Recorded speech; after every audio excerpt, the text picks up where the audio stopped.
Welcome back to the Fiber Laser Practitioner. I'm Jim Ding, founder and CEO of GW Laser Tech. Last episode, I teased today's topic, beam parameter product, or BP, and why spec sheet numbers often don't match real production results. Let's dig in.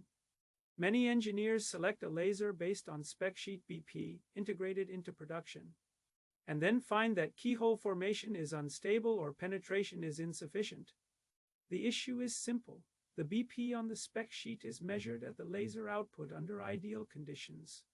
It is not the BP at the workpiece. After passing through delivery fibers, connectors, optics, and bending, the effective BP can degrade by 1.52. This directly reduces power density, often by up to 4. BP is beam radius multiplied by divergence angle, measured in mard. The key principle, BP is conserved through ideal optics. You cannot improve it, only degrade it. It is set by the fiber core and numerical aperture. First, delivery fiber, mismatched core size immediately worsens BP. Second, connector contamination, particles increase M and scatter energy.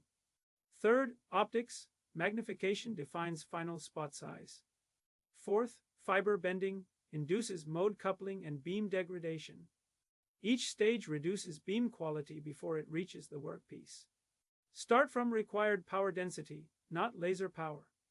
For copper welding, high-quality keyhole formation requires 120 megawatt per square centimeter.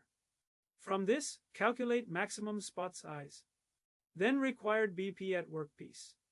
Then add a 1.52 degradation margin to determine source specification.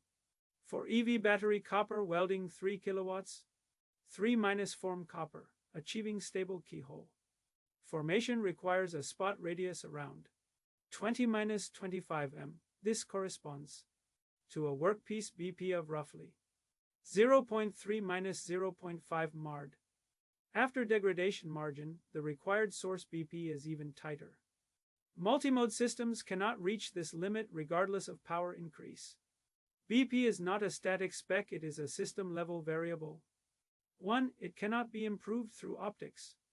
2. Spec sheet values and production values are always different. 3. Always design from power density backward. 4. Manage the full BP chain through integration and maintenance. Next episode, we will explore ring spot firm beam technology and how it changes melt pool physics.